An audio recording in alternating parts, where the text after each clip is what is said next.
take a really quick break here.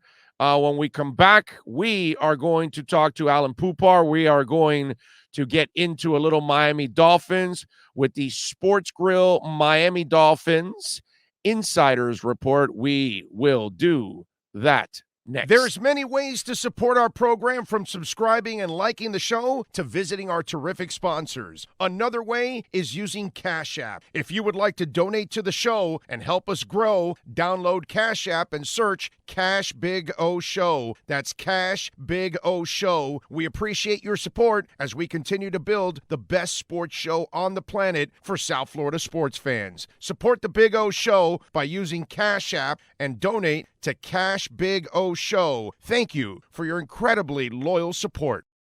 All righty, it is time for the Sports Grill Miami Dolphins Insider Report with the man, the myth, the legend that is ALAiN POUPART, sporting that Expos hat as always. There we go, a little Spos. How you doing, my friend? I'm doing great. All three of me are doing great. The man, the myth, the legend. There you go. That's right. That's right. That's right. You're so good. You're three. That's the way it goes. The wife must be happy, right? Three of you. I mean, she's having a field day there. So nice job by you. You can split into three. That'll make anybody that might even help you to keep Sonia Curry at home. Did you hear about that? Oh, yeah, that's funny. Okay. All right. I'm just saying Sonia was working it.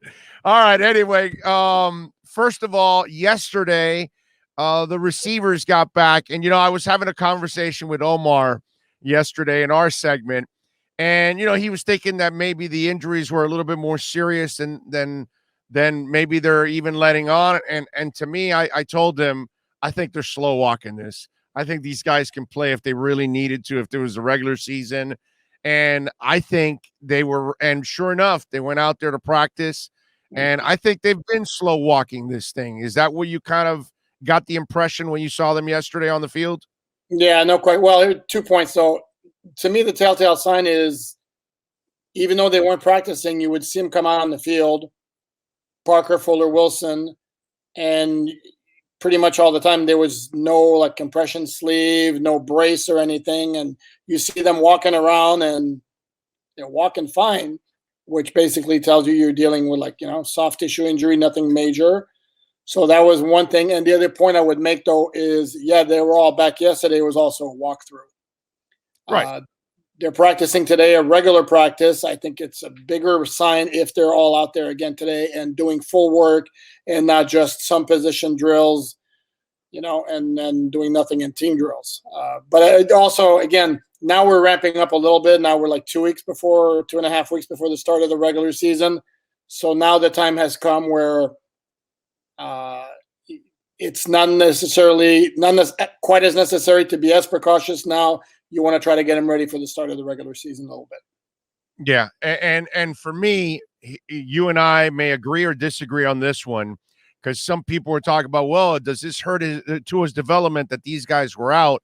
And one, he was able to throw to them in the offseason anyway, so he's already got some familiarity. But I liken Tua to a lot of the great quarterbacks that have a feel for throwing the football. And what I mean by is, and this goes as elementary as it gets. When we're kids and we go to the park and we're playing a 3-on-3 or 4-on-4 or 5-on-5, more often than not, there's really only one kid that can really sling the ball pretty good and all that. And then you want to be on that guy's team, right? Because the second quarterback, that's the other captain, he's a so-so quarterback. You're going to have a better shot on that one.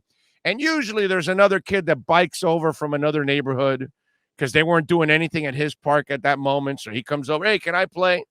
And the kid that can throw the ball, he can throw the ball to anybody and adjust quickly because he has the feel for it.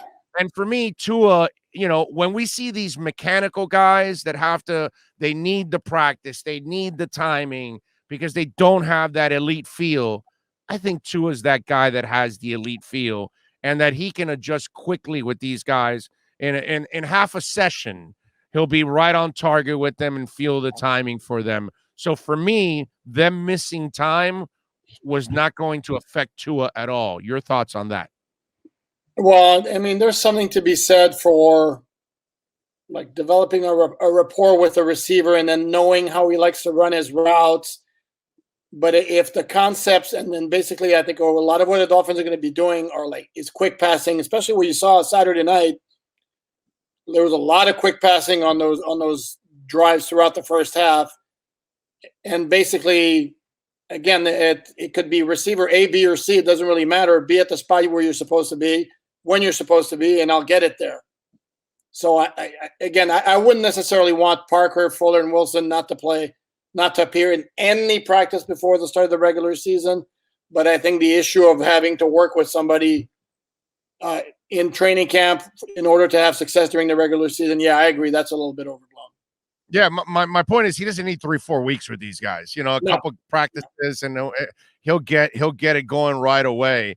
The other thing is, dude, I understand that there were a lot of second string guys playing against Tua that on Saturday night, but I haven't seen a young quarterback, because I can say Fitz did that last year, but I have not seen a young quarterback since Marino be able to manipulate the pocket.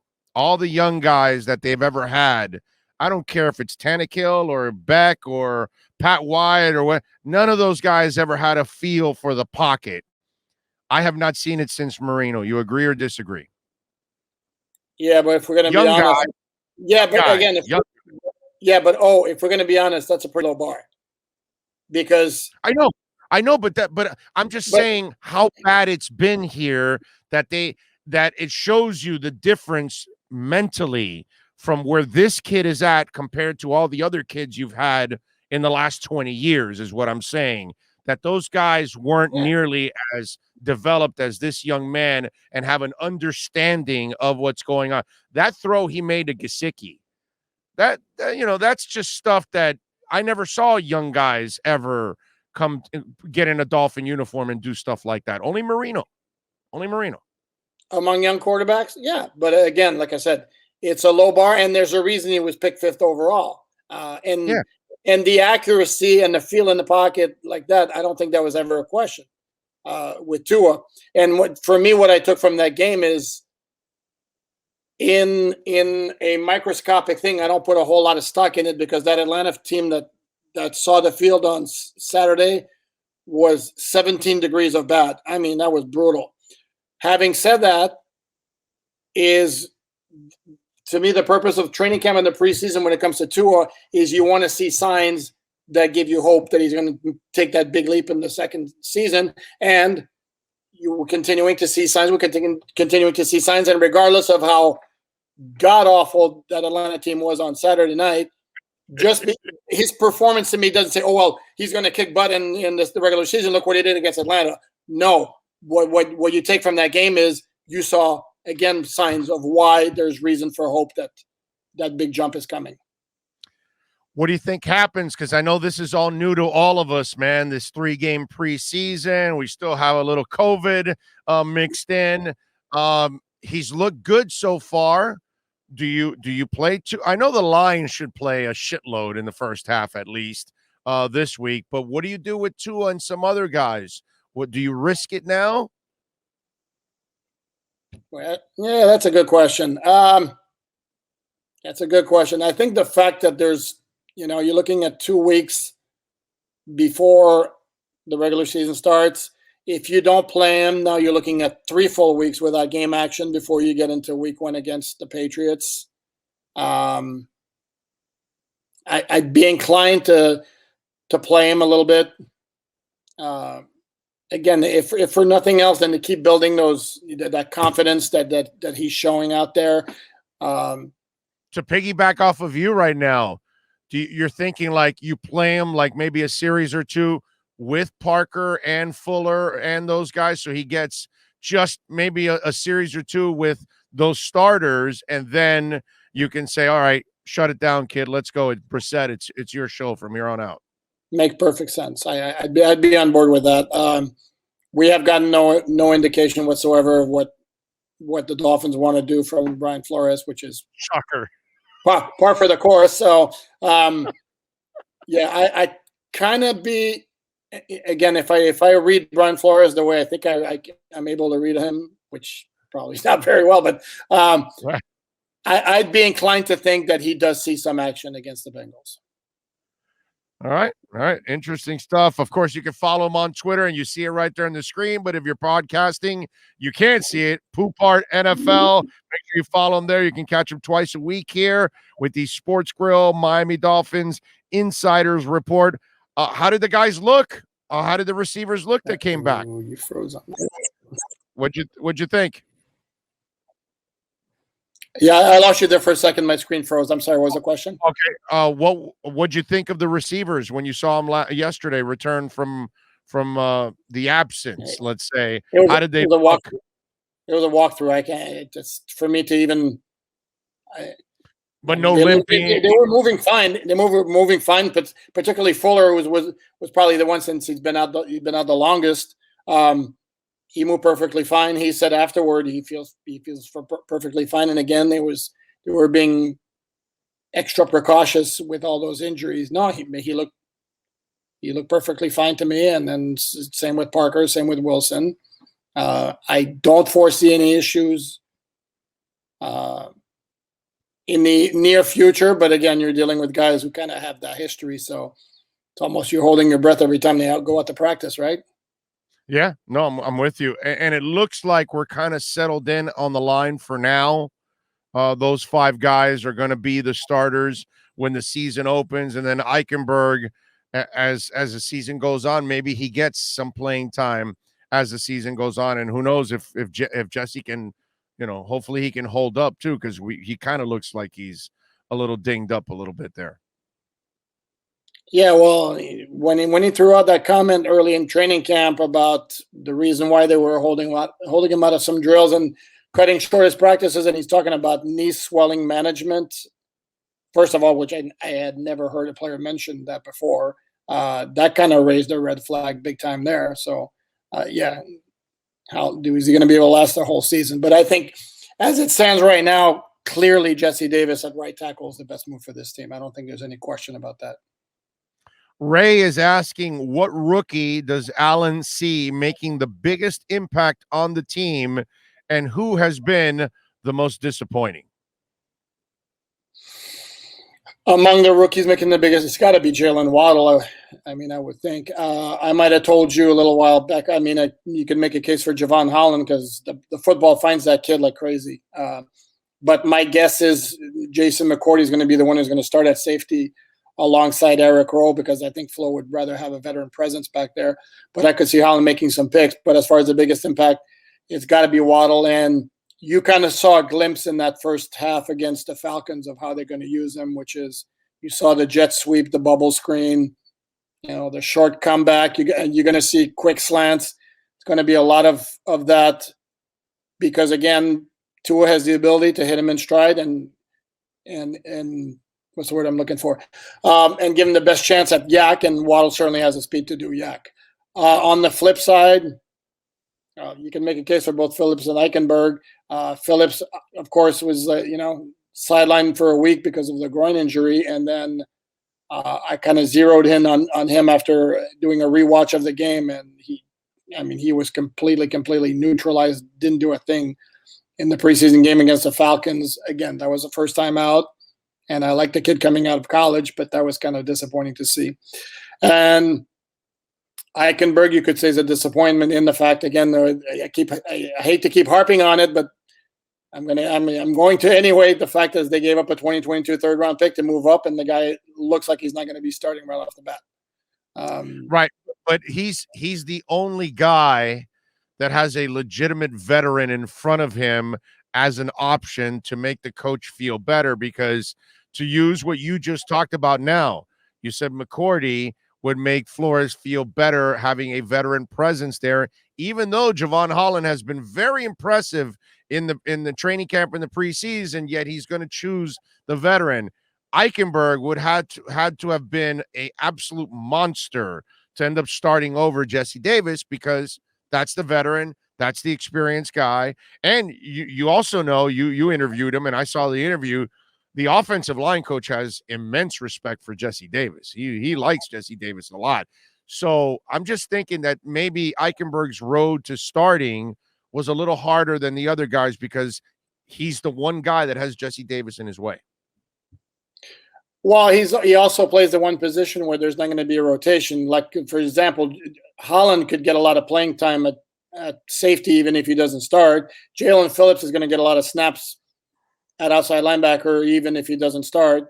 And Waddle could end up, because if you look at the depth chart right now, the three starting wide receivers are Parker, Wilson, Will Fuller, and Albert Wilson's the third starting wide receiver, not Jalen Waddle. But you and I think both know that even if he doesn't start, technically, Jalen Waddle's getting a lot of snaps. Oh, hell yeah. So in that instance, yeah. But you mentioned you focusing on right tackle. Eichenberg also got some snaps at left guard, and they went back to Solomon Kindley. So, yeah. And again, we're talking about now. Let's revisit this in 3 years and see where the draft picks are. Right. It's just, again, fair or not, you move up in the second round to pick somebody. Kind of the expectation becomes that that guy's going to make an immediate impact. Back to the receivers. How many? Because man, the conversation is they're going to keep 6, they're going to keep 7, they're going to keep 8. Where do you stand on all of this? Because obviously you've probably done your own balancing of the whole roster and how many DBs, how many linemen, how many linebackers, which of course will affect how many receivers also you're going to keep, or running backs too. All these kind of positions help out on special teams. So what number are you settling in on?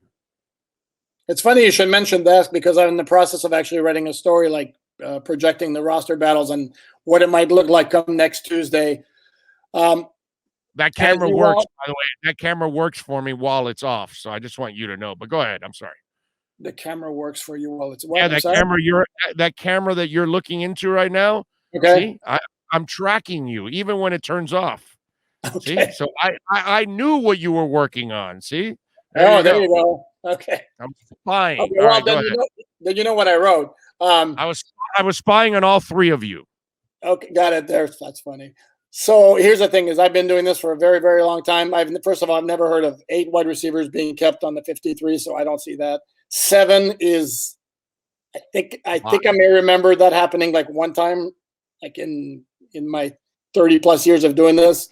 That's an awful lot of number. Here's the thing to remember also is Will Fuller is going to start the season on the commissioner's exempt list to serve a suspension. So that's one roster spot you don't have to worry about. My guess, I could see them going if they start off with 7, not counting Fuller, but when Fuller comes off the Monday of week 2, somebody's got to come off. They're not keeping 8 wide receivers. I still could see a scenario where they trade one of them if a team is willing to throw them a late round pick for, say, Jakeem Albert Wilson. Okay. Albert Wilson. You can't replace Jakeem. You can easily replace Albert Wilson. Jalen Waddle replaces Albert Wilson. So Jalen Waddle can replace Jakeem as a punt returner. You cannot do that to Jalen Waddle. Totally, off of foot surgery, you will not put him as a full-time receiver and a returner. That would not be smart on Flo's part. Okay, then you can put in Brandon Jones as a punt returner if you find it that distasteful. The thing is, again, because you look at the wide receivers, okay, Devontae Parker's on the team, Will Fuller's on the team, Jalen Waddle's on the team, Mac Hollins is on the team. I don't want to give away all my secrets, but I mean, Preston Williams, guy was really, really good when he was healthy. I don't see how you keep him off the team. And so at some point, something has to give. Do you want to keep Jakeem with that many wide receivers strictly as a returner? That's somewhat okay. That's a question the Dolphins have to ask themselves whether they want to do that. You keep Devin Hester, don't you? You keep Fulton Walker. You keep Brian Mitchell. I don't think Jakeem Grant's Devin Hester. Sorry. Huh? Jakeem Grant's not Devin Hester. Sorry. And here's the other issue. Okay, but Jakeem Grant is kind of like Devin Hester right now. He's one of the best, right? Hester was one of the best when he was playing. Jakeem is one of the 3 best while he's playing. Okay. Brian Mitchell was a beast. When you're a special teamer, you've been around long enough. They keep you around. Brian Mitchell, you wouldn't want him as a running back. I mean, Larry Izzo, you don't want him as an effing linebacker, but you want him as a special teamer. That's normal. No, I understand that, and my point is, first of all, spoiler alert: I have Jakeem making the team. What I'm saying is, I don't think it's a slam dunk the way you seem to think it's a slam dunk. Number one. Number two, I believe if you go back on those Bears teams, the issue the Dolphins are facing right now is they have more NFL caliber wide receivers than they have spots available. So something's going to have to give. You're going to wind up getting rid of a really good wide receiver or a good wide receiver, and then okay. But you know what? Listen, let me explain something. I'll spin the Albert Wilson on you the way Jakeem Grant. Albert Wilson doesn't help you out on special teams. And if Albert Wilson's not going to be one of your top 4 wide receivers, and he's going to be number 5 or 6 or even 7, then you've got to be good somewhere else, like Matt Collins is, like Jakeem Grant is, because Jakeem Grant at least is a mediocre to serviceable wide receiver, and he's obviously an elite returner, where Albert Wilson is a good receiver, not reliable, but he's a good receiver, and he does nothing on special teams. You know what I mean? So if he can't beat out Preston, Devontae, Jalen Waddle, Will Fuller, then you've got to be a special teamer. And so it's the opposite of Jakeem, that, okay, well, if he's not going to help us as a starter, then if we keep him on the bench, then he can't help us on special teams. So then what are we doing with the guy? You know what I mean? And that's where I think Albert Wilson gets trapped. You know what? Here's the other thing I don't understand. Here's a guy that has a little over 700 yards in 2 seasons, has never caught more than 4 touchdowns, has been unreliable the last couple of years with either injuries or he stepped out because of COVID. And yet there's this love affair, like he's arrived and you desperately need him. And we keep talking about how deep these wide receivers are. You don't need him, actually. You can trade him because he's not elite on the receiver side and he's not elite on the returner side or special teams. He's not even a gunner or a flyer. So Albert Wilson really is the guy that has more holes in his game than anybody else, because at least Jakeem is accomplished as a returner, whereas Albert Wilson still isn't accomplished as a wide receiver. He's done okay. He's been a nice fill-in guy. He's been a backup guy, but he's never been a guy that you counted on as a starter for an entire season. You make interesting points. What I would tell you is Jakeem's also battled injuries the last few years. Here's point number 1. Point number 2, because of that special gift that he has as a returner, who do you think teams are more likely to throw a late round draft pick to the Dolphins to get, Albert Wilson or Jakeem Grant? And the other issue, if you start having injuries with Devontae Parker, Preston Williams, Will Fuller, who you and I both know, there's a fairly decent chance of that happening. You're not going to tell me that Albert Wilson's not 5 times the receiver Jakeem Grant is. I don't think. It's not even close. No, I can't. There's no argument there, dude. You're 1,000% right on all. So I hear what you're saying, and you make valid points. To me, I don't think it's a slam dunk. I think it's a tough decision between. If it comes down to those two, I think there's a lot to think about.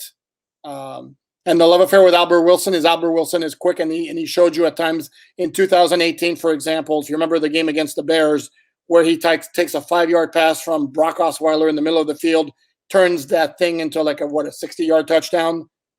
Yeah. I mean, that was some impressive work. Yeah. And then since then, he's had bad luck with injuries. No question. But he's dynamic. He's got dynamic ability as a receiver, and Jakeem doesn't. I completely agree with all of that you said. The only thing is that we're still banking on the potential of Albert Wilson because he's never really put it all together. Oh, and by the way, I just want to also add, he's 29 also at this point. People got to realize, too, he's getting up there. So How old's Jakeem? Jakeem's not that much younger. My point is, you're gambling on something that has yet to really blossom. Whereas Jakeem already has blossomed as one of the best returners. And as for his injuries, that's been the biggest problem. They've had so many injuries at wide receiver. I don't believe you should be using Jakeem a lot as a wide receiver. I think he should only be used sparingly as a wide receiver a couple of times, mostly as a decoy. Maybe you throw it to him once or twice in a game. That's been the problem. When you overuse him as a wide receiver, because he's so small, he also has to carry the burden of special teams. I think that wears him out. I really do. And I also think in the back of their minds that the Dolphin coaches are going to remember all the injury issues that they had. Yeah. I don't even remember 2 years ago, but I know last year it was one injury after another. And are they going to be thinking to themselves, oh God, what are we going to have to use Jakeem at some point? So I don't know. I don't. There to me, it's not a black and white situation. You can make an argument for both. But the bottom line, to answer your original question, no way they're keeping 8. I could see them 7, and even that's a stretch because there are other positions where they're going to have problems with the number. Look at tight ends. They have 6 on the roster, and there's one guy who's I mean, no offense, not making the team. That's Chris Myrick, but the other 5. The other 5, who do you cut out of the other 5? And 5 tight ends is a lot on a 53-man roster. And they help out in other areas. That's the thing. Some of those guys. Right. That's why I'm saying that the back end of your corners, the back end of your linebackers, the back end of your tight ends, the back end of your wide receivers, the back end of your running backs, those guys have to be able to play another position outside of the one that they do play. You know what I mean? They've got to help you in other areas because they got to keep you active and they need you, help out on special teams, and you've got to excel there. And I think and see, the other thing that the knock on what also hurts about the Albert Wilson situation is that you've already got Parker and you've already got Preston. So you've already got a couple guys that really don't help you out on special teams. And so that kind of puts even more of a burden on your backup wide receivers to kind of help you out, because at least Jalen, can help you out occasionally, because I think that's what they're going to do. As I've said before, Hardeman and Tyreek Hill. That's what I'm thinking with Jalen Waddle and Jakeem Grant. Hardeman is Jakeem Grant, even though he's much better receiver. But my point is Hardeman is your full-time returner. But, late in the fourth quarter, you're down by 7. Hey, Tyreek, get in there. Help us out a little bit. That's where I can see the Jalen Waddle role. That Jakeem is doing it all day, but, at the end of a half, at the end of a fourth quarter, it's a tight game. Hey, Jalen, go out there and help out, occasionally. So that way you don't put the burden on him. That's the example that I've been using. Hardeman, Tyreek Hill, the way they use them is the way they should use Waddle and Jakeem. So you're saving a roster spot for a guy who you would replace as a returner in key situations. Yeah, like the Kansas City Chiefs do. Okay. Yeah. I mean, Deion Sanders did it too.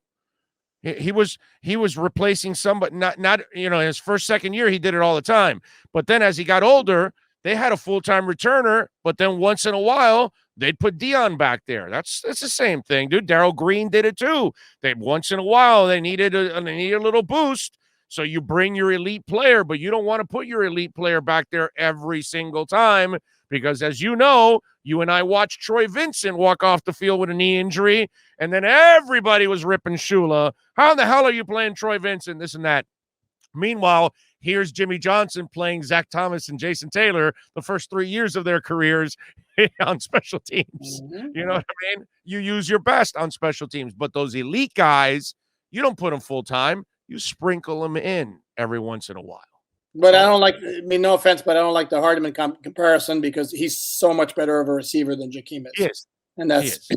And again, to me, and that's the thing, the guys who were being replaced by the players you mentioned, I can't imagine you keep a roster spot for a guy as a returner, but then you replace him in a key situation. That's a pretty big luxury, and I don't know that the Dolphins have that luxury. Okay. D-line now. Let's get back to Phillips, because people are getting restless because Rousseau already has 2 sacks, and I'm a big Rousseau fan, man. I think there's a lot of Chris Jones in him. I see kind of the same space mover type player, you know what I mean, in Rousseau. with Phillips. What did you see in the game? What disappointed you? What do you feel he has to work on? Well, I certainly wouldn't get torqued up over preseason games one way or the other, and the fact that Russo's getting sacks and Phillips isn't. No, and like I said, I rewatched the game and focused on Phillips during the rewatch, all of his snaps, and what troubled me was just the blocker would get his hands on him and it was over. He played 27 snaps. He had one tackle, and it was a backside tackle when he tripped up the running back at the end of a 6-yard run to the 2-yard line. He wasn't a factor. There were a couple of plays where he looked like didn't know exactly what he was supposed to do. It just, it was again, like I said, it was really disappointing in the sense I wanted him to be a factor. Maybe he was directed to do not lose the edge, and his entire focus was to make sure he stayed outside and therefore didn't attack the blocker in front of him too hard to not get himself out of position. That obviously I'm not privy to that. That could be one theory, but I was kind of disappointed in the inability to shed blockers in the running game, and even when he was pass rushing, it seemed that he got neutralized very easily. But it was one game, so let's certainly not panic right away. Yeah, and he's not going to be the first defensive end that has to hit the weight room and improve a little bit on the technique. I mean, that's just kind of goes with the territory with a rookie defensive end.